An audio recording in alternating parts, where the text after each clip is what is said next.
gonna get some honey. Ooh, lovely. Look at this.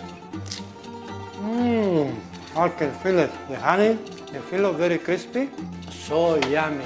Crispy filo with honey and walnuts. Let me show you how I collect the honey from my bees. Come this way.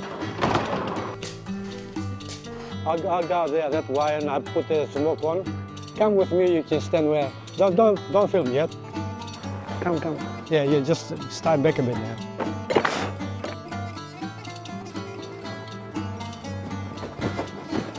I give a bit of warning, I coming in. See what's happening here? Can you see it?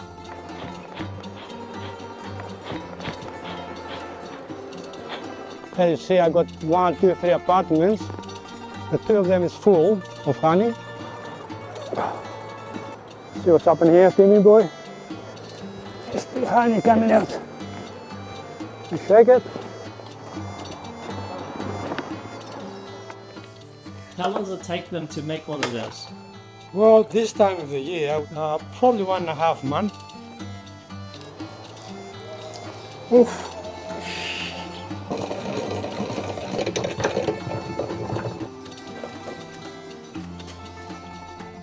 We try to make a dessert, very quick dessert, about 5 minutes, maybe a bit less than that.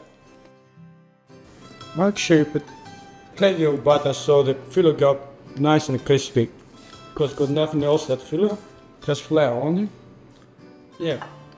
And get some walnut, spread them around. We'll flip it around like that. And again, just make a nice little parcel.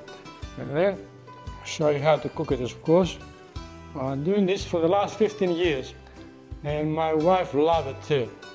There we go. Ready to go to the fry pan. As that.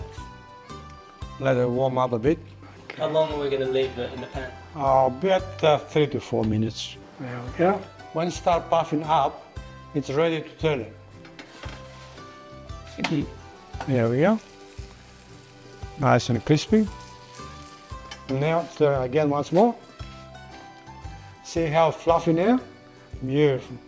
Oh, that's a nice one. Oops. There we go. Now we go cut it in small pieces. Maybe one more like that. And one more. And there we go. I'm gonna get some honey. Oh, lovely. Look at this. Sprinkle with some walnut on top. Cinnamon. Let's try, see what I've done here. I can feel it. The honey, the filo very crispy. Also, I can feel the taste of the canela. Cinnamon, yeah.